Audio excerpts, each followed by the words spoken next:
since we are going to prove Pythagoras theorem in this case. Therefore, we will be drawing a right triangle first. We will draw a right triangle, right angled at C, and we will draw exactly 3 more replicas of the same triangle so that we have 4 identical triangles with us. We have 4 triangles ready, and one of the triangles which I am marking it right now, we can say ACB is a right angle triangle, right angled at C, and similarly we can also write the names in these 3 other triangles which are exactly identical to the one that we have made in the first step. And now let us give notation to the sides of this right triangle. The side opposite to angle C, let us mark it by small alphabet C. And the side opposite to angle A is marked as A, small a. And the length of the side which is marked opposite to this angle B is marked as B. So that means we can say the length AB. Here we have that the length AB is equal to C units, and then we have the length BC is equal to A units, and the third length which we have over here is AC, which is equal to B units. While marking these lengths, we have kept in mind that A should be greater than B. For our calculations, A is greater than B, and here we can see A is greater than B. So similarly, I have marked the vertices and the lengths are accordingly marked. The same procedure will be followed in all other triangles also. I will be marking their lengths as A, B and C units respectively. Now we will be arranging these 4 right triangles in a manner such as to form a quadrilateral, so that the outer edge of the quadrilateral formed is C units. So I will be arranging it like this and then pasting it after arranging it properly along the lengths like this, such that the outer the quadrilateral is formed and the outer edge of the quadrilateral so formed becomes a C units. So I can see that the quadrilateral so formed on proper pasting, we will see it in a better manner, and we can see that the quadrilateral is being formed, and the measure of the each side of the quadrilateral is C units.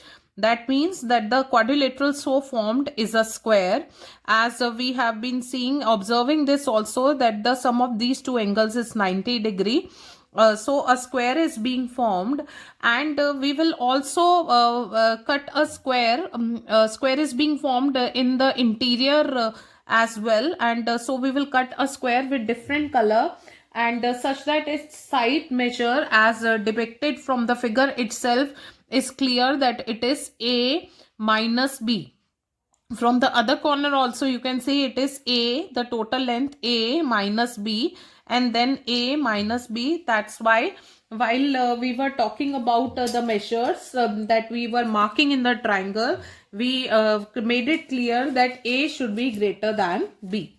So we will cut one square which is of the measure A minus B, and we will be placing it in the center, and we will be completing our pasting such that the square that is now formed inside this quadrilateral so formed is having the measure, the side length as A minus B units. So the next step is to paste it properly so that we can have a proper view of the figures so formed. So I have done the pasting such that this outer edge of the quadrilateral so formed is C units, and therefore we have certain observations to make. The first one being quadrilateral formed by outer edge and its area. So the quadrilateral which is formed by outer edge, as we can see in the figure, it is square. So a square is being formed. So I am just writing square over here. So you can write the complete statement. A square is being formed and its area, since we know area of square is equal to side square, and here the side being C units, therefore the area will be C square square units.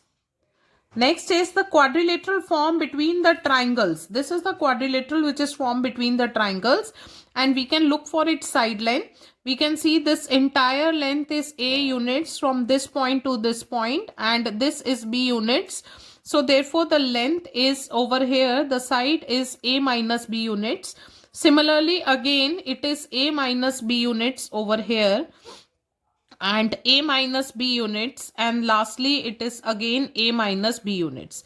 And since these two sides, that is B and A, that is of B units and A units, were perpendicular to each other, this angle being 90 degree, therefore this angle is also 90 degree by a linear pair. Hence the quadrilateral so formed is a rhombus in which one angle is of 90 degree, therefore it becomes a square. So quadrilateral formed between the triangles is again a square, but this time the side measure is like we are supposed to find its area. We will use the same formula side square as we know for area of square, but now the measure of the side is A minus B units. So the area becomes A minus B whole square units. Now the next part we observe is the triangle over here. We have pasted 4 identical triangles. So we are supposed to find the area of one triangle. So area of triangle, as we know, is half into base into corresponding height. So the area of this one triangle over here can be written as half into any one of the two of the sides A and B can be taken as the base, and the other correspondingly will be the height. So it is like half AB square units. So we are writing the area of one triangle, and similarly for 4 triangles the area will be 4 into half AB. That means it will be equal to 2AB square units. We are using the concept of area over here to prove the Pythagoras theorem. Hence we have found the area of respectively all the parts which are present inside this quadrilateral, that is the square of side C units. From just observing the figure, we can say that the area of square with side C units is equal to area of 4 triangles plus the area of square of side,